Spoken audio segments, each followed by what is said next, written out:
Islands in the sun.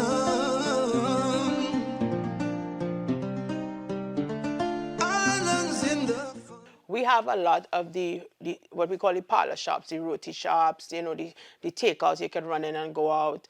But we don't have a lot of sit-down restaurants that define the Trinidad culture. This does not just pertain to New York City, where Natalie Lamming currently resides, but worldwide.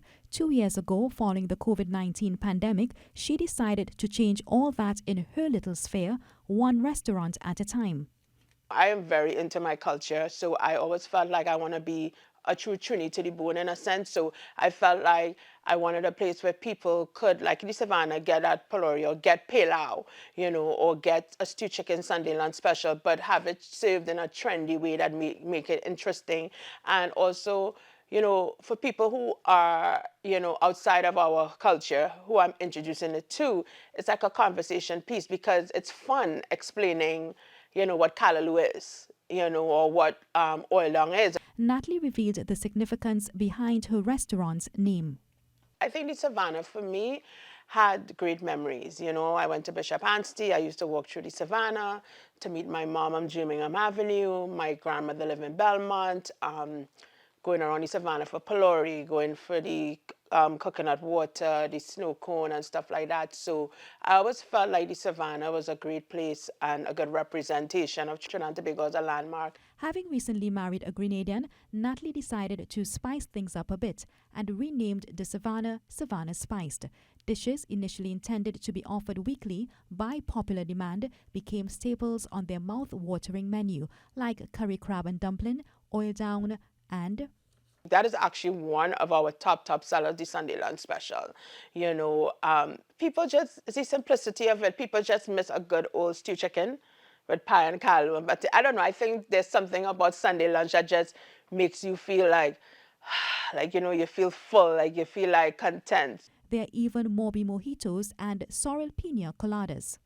Natalie mainly hires staff within the diaspora as she aims to create jobs in the Caribbean community while offering that authentic all-round Caribbean experience from service to decor and food presentation. We have a drink called Tanti's Tea. It's served in an enamel cup. That enamel cup brings back memories of our tanties having their cup of tea before they go to sleep, and the drink surely will knock you out in that way. But these are all things that we do to create that vibe, and of course music. Here's yet another way Natalie has been showcasing our culture abroad. My paws raise. I feel like my job is complete when I see the artists come on stage and I see the response from the crowd, because a lot of people that, let's don't deny, cannot travel. They don't get to travel home for Carnival for many different reasons, whether it be financially, whether it because maybe their legal status, they can't come home. So, anything that represents culture, people gravitate to. And Natalie has been curating events for at least 15 years, with her very first one on Memorial Weekend, no longer being Brooklyn's best-kept secret, but rather a must-go on the NYC Caribbean calendar. Naturally, the entrepreneur has transitioned into all-inclusives, enhancing patrons' Caribbean experience.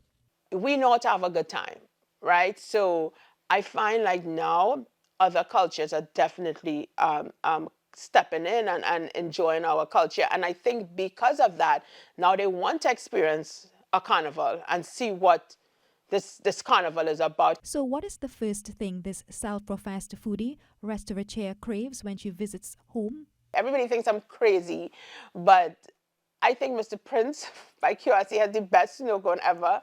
Who knows, maybe we'll see a gourmetized snow cone option next on the Savannah Spiced menu. I'm Gisela Gall, encouraging you to live for local. islands in the sun.